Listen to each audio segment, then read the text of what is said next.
Assalamualaikum warahmatullahi wabarakatuh. Bismillahirrahmanirrahim. Rabbi shrah li sadri wa yassir li amri wahlul 'uqdatam min lisani yafqahu qawli. Allahumma shalli wa sallim wa barik ala sayyidina Maulana Muhammadin wa ala alihi wa sahbihi ajmain, amma ba'du. Ketika manusia mengatakan mampu, sebenarnya ada sekian hal yang manusia itu tidak ikut melakukannya, tidak ikut menciptakannya. Misalnya kue nyuber, supirana enak, punya pengalaman, tidak kecelakaan karena apa? Nyuber kue enak, mobilku normal, mobilmu normal lah, tewabrak mobil yang mabuk, apa? Nah di sini ini manusia dituntut, diingatkan terus, kamu itu butuh Allah, rahmat Allah itu yang melindungi kamu, bukan keahlian kamu, bukan kecakapan, karena tanpa itu semua tidak bisa, semuanya Allah. Ya, tapi manusia tadi gara-gara misalnya tadi mobilnya normal, dia punya keahlian nyuber, terus mengklaim kalau keselamatan dia itu karena hati-hatinya dia, karena mobilnya normal. Padahal ada sekian catatan yang menjadikan dia selamat dan semuanya itu kudrahnya Allah Subhanahu wa Ta'ala. Misalnya gak ditabrak wong mabuk, gak ono gempa, gak ono bumi merekah. Misalnya kita pintar nyopir lah terus bumi memangap terus kita cemplung nggak apa-apa. Kemudian daerah-daerah kayak ya rasa tak sebut nomor orang. Kira tahu muka siapa ya, mari tak sebut nomor yang ngeri. Intinya Indonesia aman, tapi kita tenang aja satunya aman kabeh ono sing aman. Ora usah kuwatir likuifaksi, ora usah kuwatir meteor jatuh, enggak ya potensi no? Potensi semua. Sehingga ini sedikit saya ijazahkan.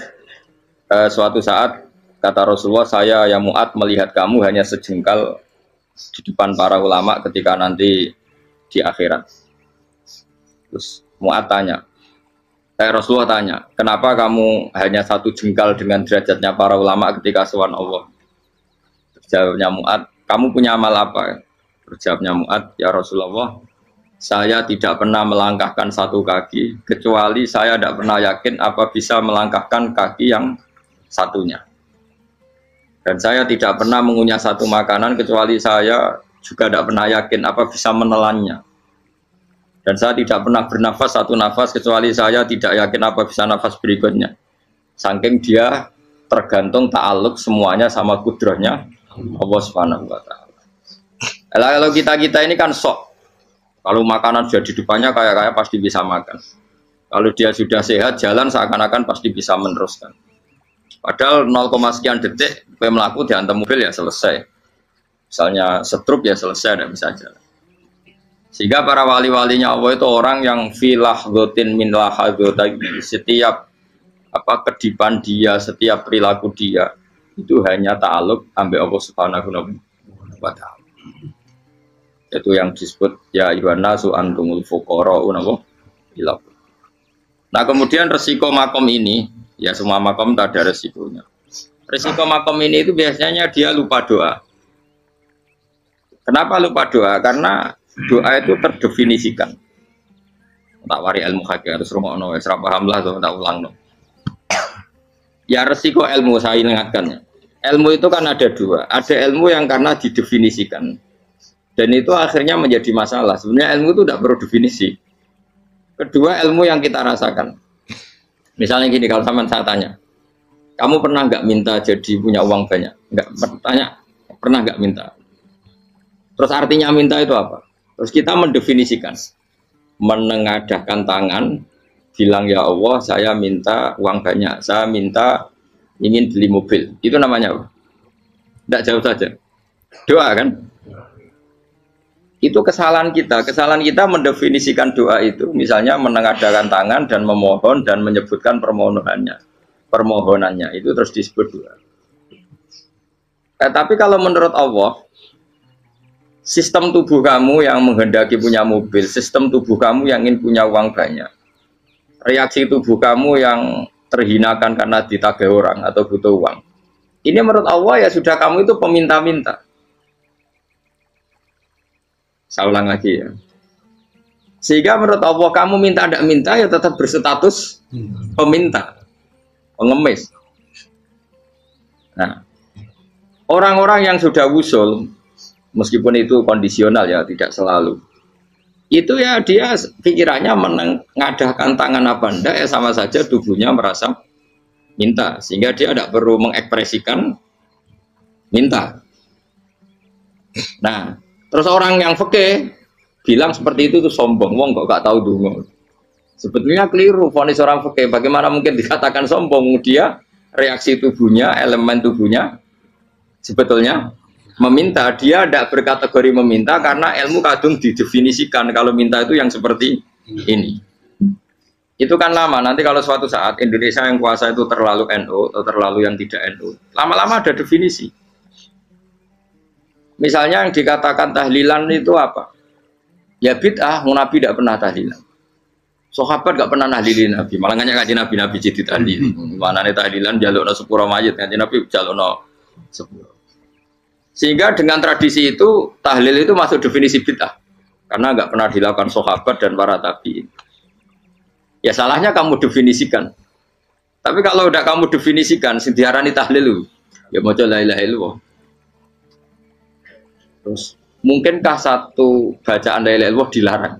Wong ora oleh maca kalimat tauhid. Jadi misalnya tahlil iku nafadno kalimat tauhid. Oke tok ya orang ora iso dilarang tapi nak tahlil iku mitung dinane mayit kaya bodho, sangane kriminal. Enak. Ya sudah seperti itu. Makanya banyak orang salah itu karena ilmu kadung didefinisikan. Nah, definisi itu sebenarnya tidak mengikat dalam banyak hal. Ini penting saya utarakan. Ya karena seperti itu.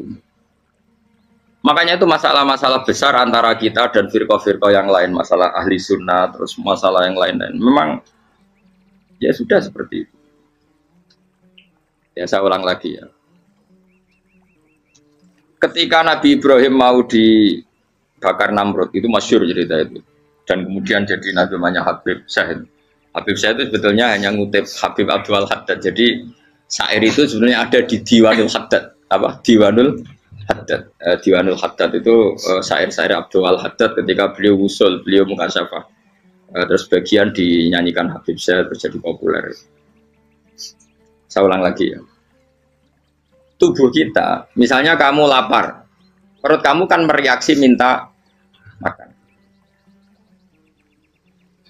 Andaikan kamu itu Tuhan, kan kamu tahu bahwa perut kamu itu minta makan. Tanpa kita bilang, ya Allah saya minta makan, Allah tahu kalau reaksi tubuh kamu minta makan. Sehingga orang yang tidak minta pun asal makomnya makom yang ikror, mengakui kalau dia butuh, ya namanya sudah minta. Tapi fikih kadang mendefinisikan sing darane minta itu hanya madhep kiblat terus menengadakan tangan dan sebagainya. Ya sudah kita sebagai orang pengikut ya yang ikuti fikih, yang ikuti tasawuf, sebetulnya itu definisi yang sepihak. Sehingga ketika Nabi Ibrahim mau dibakar Namrud, masyhur itu cerita itu. Beberapa hari mungkin bulan-bulan orang disuruh Namrud tarik kayu sebanyak-banyaknya. Ketika kayu sudah terkumpul mungkin satu lapangan, Ibrahim mau dibakar. Pegawainya Namrud itu bingung caranya mencalok Ibrahim. Mereka saking gedene napa? Api. Nak dicalok ado iku ratok tengah. Nak diparekno iku kepanasan. Masyhur. Terus setan zaman itu orang akeh dadi setan tenan. Saya kan duplikate sakeh dadi setan ra tau muncul. Wong duplikate wis napa? Akeh. Singkat cerita setan itu muncul pura-pura jadi manusia terus ditemukan manjane. Manjane ya semacam ketepil besar yang jadi mana ya dari kiai-kiai ketepil haram mergo penemune setan. Jadi ini tuh. Tapi nak manjanik penemuan setan itu betul, walhasil terus dibikinkan satu manjanik semacam ketepil besar terus Ibrahim dilemparkan ke api lewat apa ketepil tadi, idenya siapa? Setan. Nah ketika di tengah api itu unik, kata malaikat Jibril datang terus tanya sama Ibrahim, ya Ibrahim apa kamu butuh saya? Butuh, alakah haja, apa kamu punya kebutuhan? Jawab Ibrahim, lah saya tidak punya kebutuhan. Amma ilaika fala, kalau ke kamu ndak, karena kamu makhluk, apapun keren kamu Jibril tetap kamu makhluk. Amma ilaika fala, ndak maksudnya butuh ke Allah nanti saya nyampaikan. Malah dinya Nabi Ibrahim, kalau Allah ndak usah kamu sampaikan ya sudah tahu. Gua be Jibril. Oh, aku itu takut kan? Ya saya ulang lagi, apa kamu punya kebutuhan? Alaka hajalah, amma ilaika fala, kalau ke kamu ndak. Nggak, maksudnya butuh ke Allah, nanti saya sampaikan. Karena Jibril yang mentang-mentang dekat sama Allah dan tukang memberi informasi. Tapi kata Ibrahim, kalau ke Allah sih nggak perlu kamu, dia sudah tahu. Nah, itu terjadi nazamannya Habib Abdul Haddad Masyhur itu apa? Hasbi min su'ali ilmuhu bihali. Jadi cukup ilmunya Allah itu menjadikan saya tidak perlu minta. Hasbi min su'ali ilmuhu bihali. Jadi ada kondisi tertentu yang para wali itu, saya ulang lagi, kondisi tertentu yang para wali itu ya tidak minta. Tapi kalau itu ditiru jenengan semua ini jadi keangkuhan. Kenapa? Wes ora ndonga tangane ditenangano, atine ora eling pangeran, kan akhirnya tak jaluk tenan. Jadi gue aja niru wali-wali. Nah wali-wali itu kan misalnya tangannya tidak menengadah, tapi semua sistem tubuhnya merasa butuh sama. Saya itu pernah, gitu. Tapi itu kondisional dan saya juga ngulang tidak mesti bisa. Ketika saya umroh itu pernah saya ada satu kondisi itu doa ya di putaran pertama terus. Di putaran pertama saya berdoa ya agak banyak di multazam. Putaran kedua mau berdoa sudah tidak berani lagi. Sampai ke-7. Hari kedua ya tidak berani, hari ketiga tidak berani. Nah seperti itu tidak bisa dibuat-buat meskipun saya juga agak ingin. Tapi ya pas itu ya nggak bisa.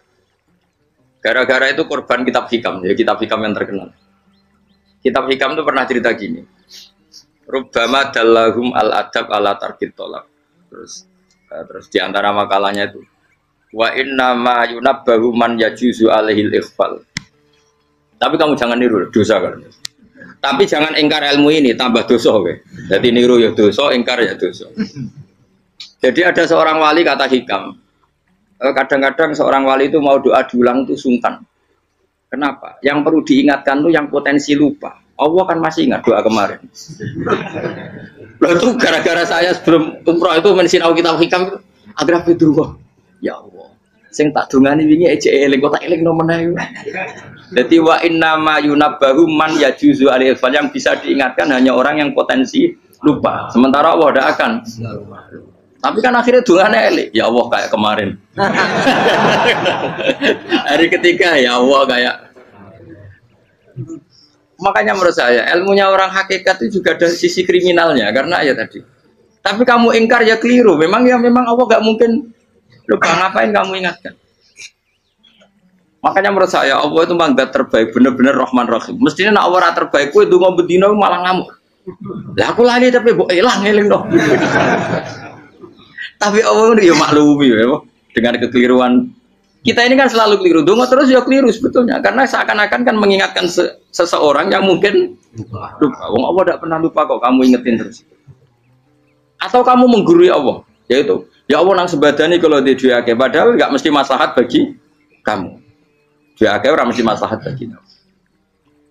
Maka ada sekian contoh yang wali itu dibully pangeran.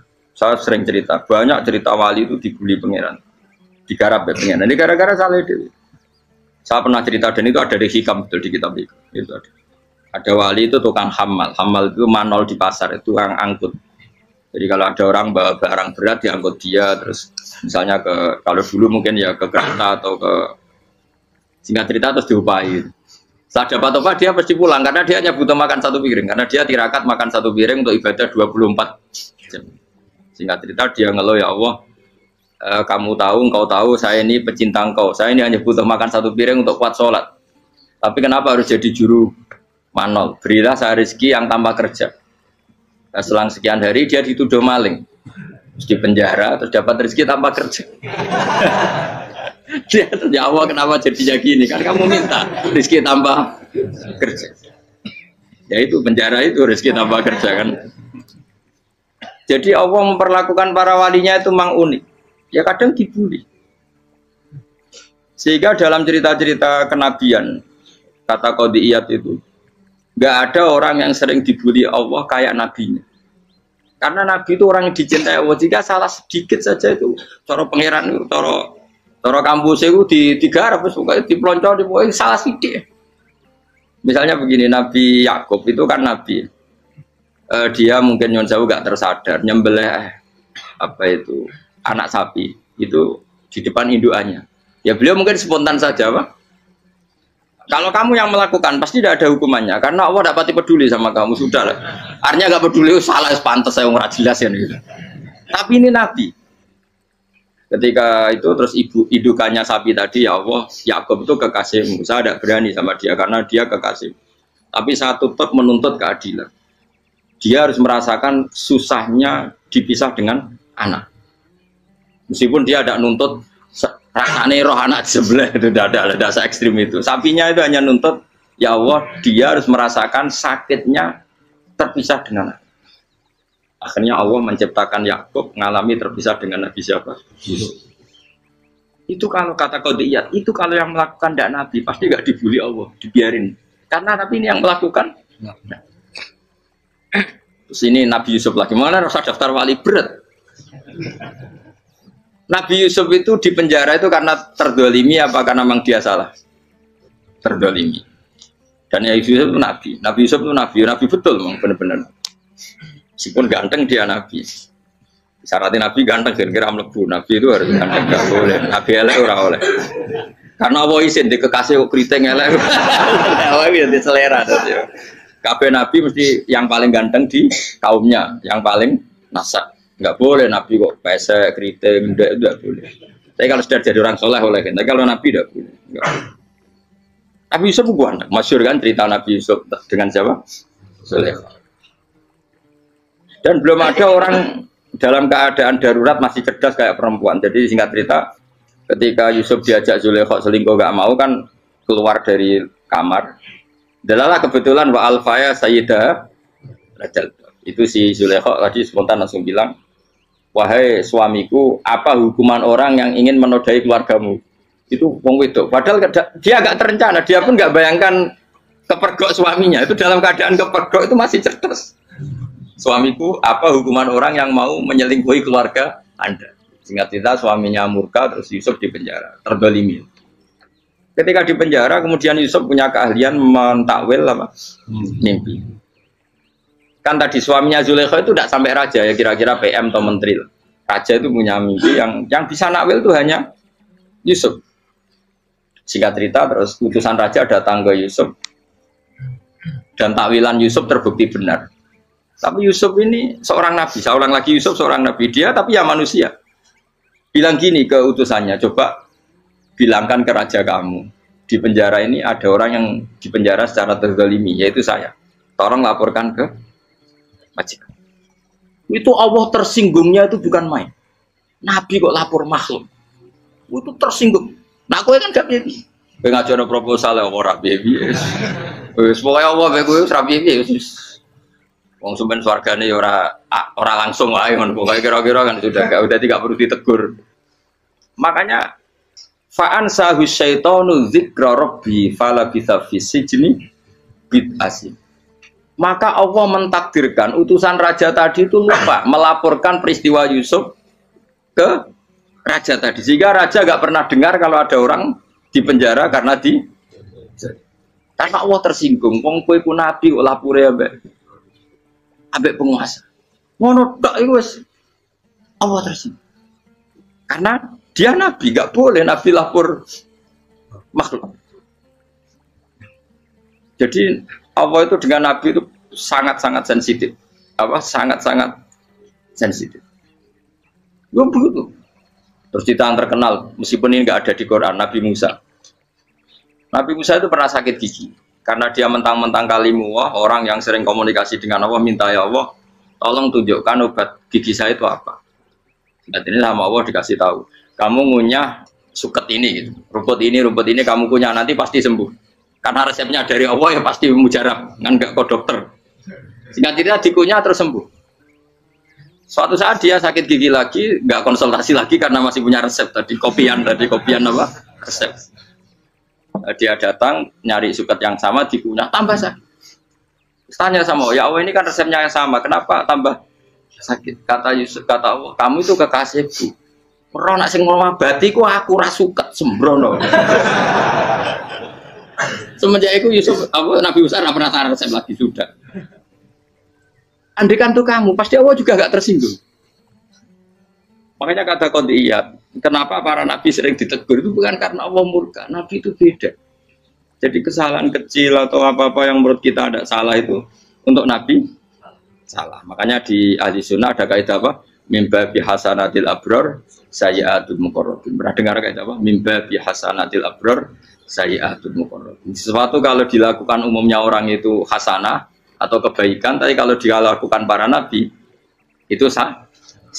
Karena apa ya? Saking dekatnya dengan Allah.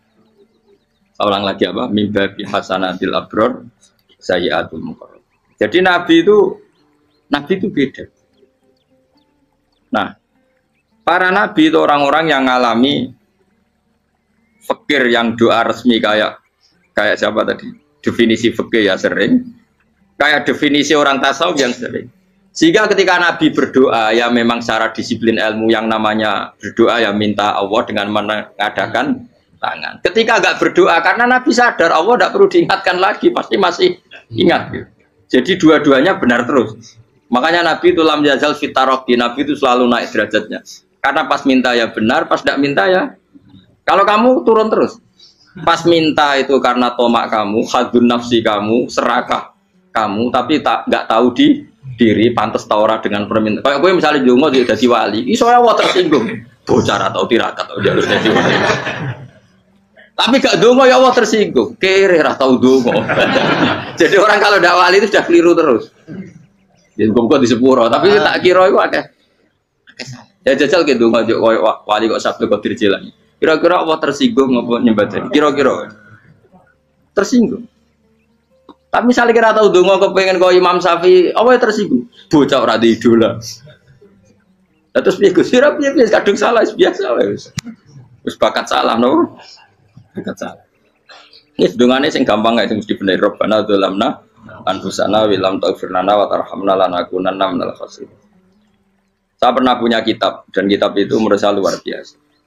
Bahkan ketika adu bully itu, adu cara mahasiswa itu kayak pelonconan itu. Nabi sama Nabi pengiran gitu. Dan itu sekali yang satu salah melakukan disiplin ilmu, pengiran itu degradasi. Dan Allah memang mengancam gitu. Kalau kamu melanggar ini, la biton namin diwanin nubuah. Nanti la amkuan namin diwanin nubuah. Kamu saya hapus dari buku kenabian. Tes-tesannya ya lucu, misalnya begini. Kata Nabi Musa kan ditanya. Ketika dia khutbah ditanya orang. Siapa orang paling alim ya Nabi Allah? Sekarang orang paling alim itu siapa? Nabi Musa jawab, saya kan. Ya itu Allah tersinggung karena wong kok mletene ngono. Tapi andai kan Nabi Musa kok jawab Fauzi itu salah, tambah salah meneh. Atau enggak Ruhen, malah salah meneh. Tapi jawab Musa ya salah. Saya Gusti, saya kan. Orang paling alim siapa? Saya. Allah memperingatkan Musa, ada seseorang yang lebih alim ketimbang kamu. Coba kamu harus ketemu dia. Ketemu dengan cerita ketemu Nabi siapa? Khidir. Terus dalam 3 sesi ini, 3 babak ini buli-bulian. Nabi Khidir itu dalam 3 babak ini selalu kelihatan salah. Di antaranya adalah cara sekarang ya mungkin di gonjak sepeda motor atau perahu kalau dulu. Yang menggratisi dia numpangi sepeda motor malah spionnya dicopot gitu. Spionnya dicopot, dirusak. Tapi Musa kan terus sudah digratisin malah rusak yang motornya yang apa? Menggratisin. Nabi Khidir masih tenang. Kamu tidak paham. Jadi Nabi Khidir mesti stok kamu tidak paham. Itu kata syurrahul hadis termasuk Ibnu Hajar al-Asqalani bilangin.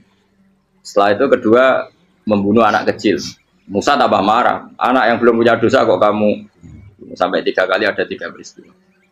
Itu kata syurrahul hadis. Andai kan Musa kok diam tidak protes, maka dia akan disalahkan Allah. Karena dia berarti membiarkan kemungkaran di depan matanya tanpa reaksi. Jadi sebetulnya ketika Musa berontak itu Nabi Khidir, Nabi tenan gitu. Jadi itu kan unik. Tapi berontak itu disalahno. Jadi angel sandi tes-tesan dadi nabi ku ya angel. Misalnya kok Nabi Musa itu kayak model santri Jawa Timur. Nabi Khidir salah, nggih nderek mawon. Ya ora nabi jero barang mungkar. Menengae. Berarti yo nabi goblok ngono kira-kira. Makanya memang Musa harus konsisten seperti itu, harus demo terus.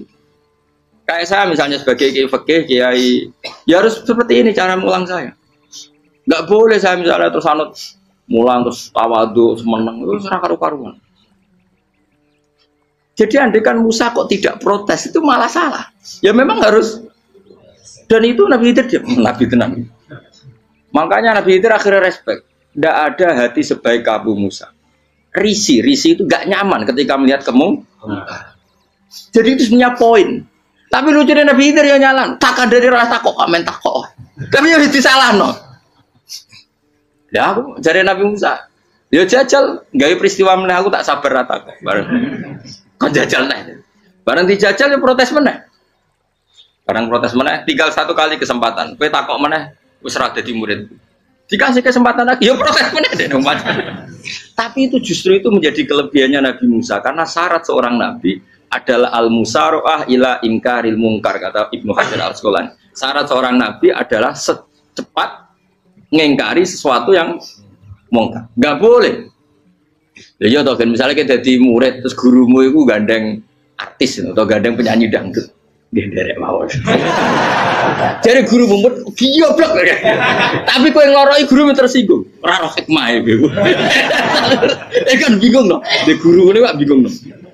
Soale de guru jadab dorong Jawa Timur apa? Gurumu gandeng penyanyi dangdut. Reaksimu piye? Jek takok. Ayo loh, nah elek kan gak iri. Biasanya nah elek itu ora iri. Sekarangmu Pak. Sing ayu, sing potensi iri.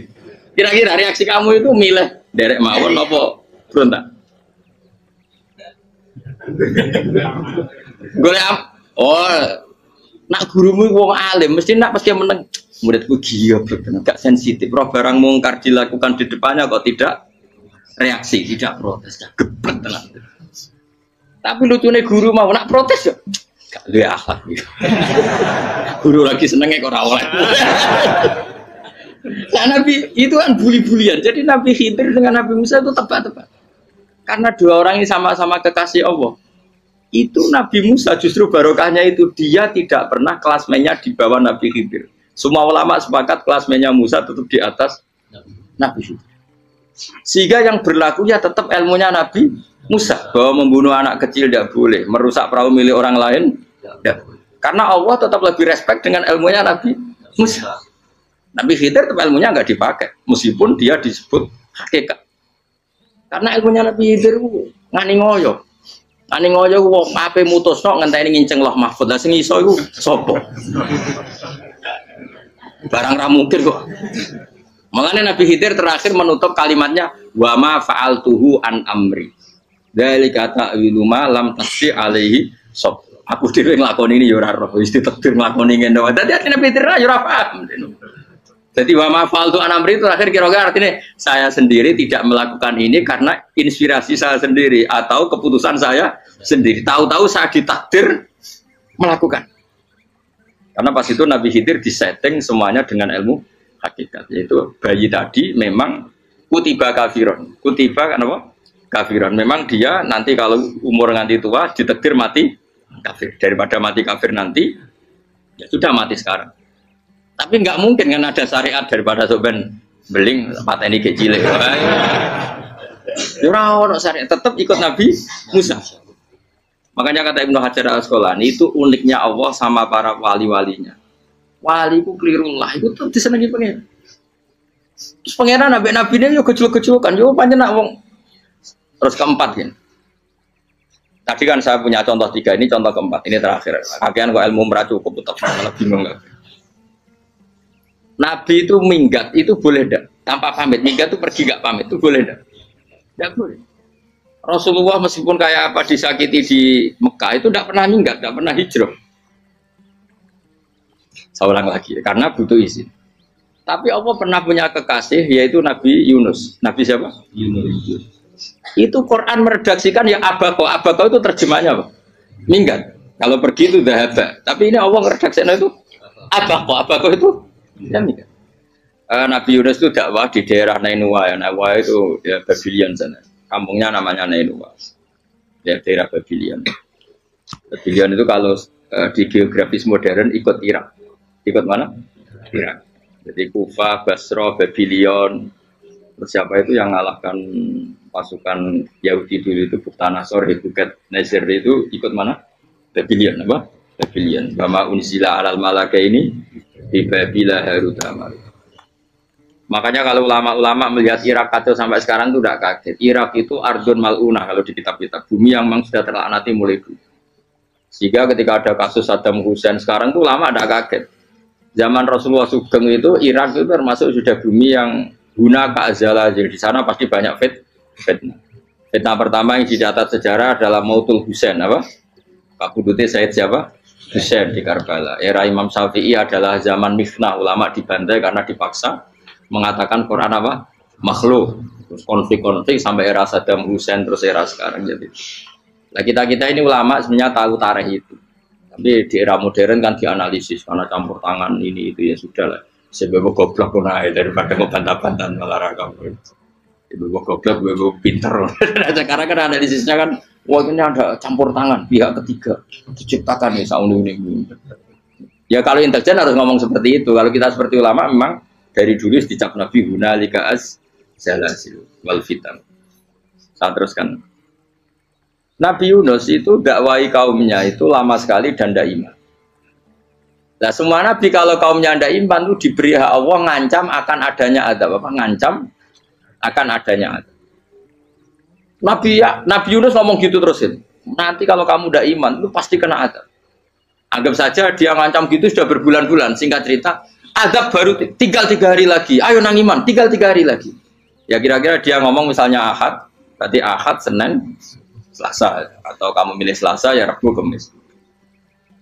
Singkat cerita Ahad itu dia gak kuat. Wah semuanya kurang telung dino kaumku tetap orang iman. Mangkel asal, minggat deh. Mau minggat itu jadinya mau minggat kan nggak punya tujuan, so asal pergi jauh saja. Ada perahu, sekenanya dia naik saja. Namanya minggat nih. Kalau bawa bekal terencana, bawa visa paspor kan plesir namanya. Jadinya minggat itu